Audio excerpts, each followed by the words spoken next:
l'opposition. Future Liberal leader Mark Carney has said that inflation is domestically generated. So has the current governor of the Bank of Canada. And now, after $500 billion of inflationary deficits, the finance minister is pretending that she believes, like conservatives, that government spending is driving this crisis in the first place.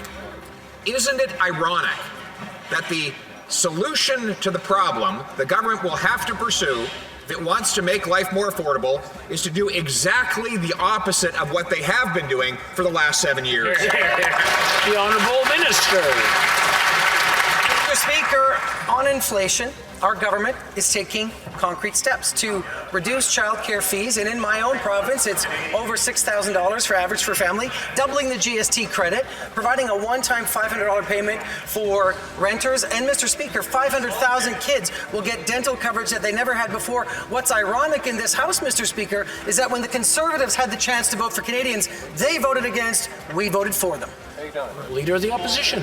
None of what they've done has actually worked. This week we found out 20% of Canadians are skipping meals or cutting portions to afford groceries. In fact, 1.5 million Canadians have in 1 month visited the food bank. And finally, speaking of food banks, the one at Jane and Finch actually got kicked out of its location because rent doubled. How much pain will Canadians have to suffer before this government stops its inflationary policies? The Honourable Minister. Mr. Speaker, we understand that times are tough for Canadians, and that's why our government, since we've been in office in 2015, has lifted 2 million people out of poverty. We know that it's not enough. We know that there's more to do, and that begs the question, Mr. Speaker, why did the Conservatives vote against vulnerable kids who just wanted to get their teeth looked at? Why did they vote against people who needed a $500 top-up on their housing? Why did they vote against childcare? And Mr. Speaker, we know they can't wait to cut it up. We're always going to stand on the side of Canadians. Honourable Leader of the Opposition. According to a Bloomberg Nanos poll, the largest share of Canadians in recorded history say they are worse off than a year ago. What did the NDP do as a solution to that? They voted to raise home heating bills. Yes, them along with their costly coalition partners in the Liberal Party voted twice to make home heating more expensive by tripling the carbon tax. The Liberals understand that the purpose of the carbon tax is to make home heating more expensive. Will they tell the NDP that that is in fact the plan? The Honourable Minister for Immigration. Mr. Speaker, I can tell you it's nice to take a question from my friend opposite once again.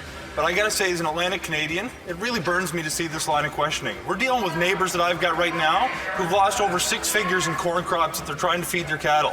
We've seen silos come down. We've seen wharves damaged. And we know that when we put a price on pollution, it puts more money in the pockets of 8 out of 10 Canadian families. If they want to be laggards when it comes to climate action, they're free to do so, but they shouldn't be so committed to taking money from my neighbors while they do it. The Honourable Leader of the Opposition. Well, the carbon tax is not a climate plan. It is a tax plan.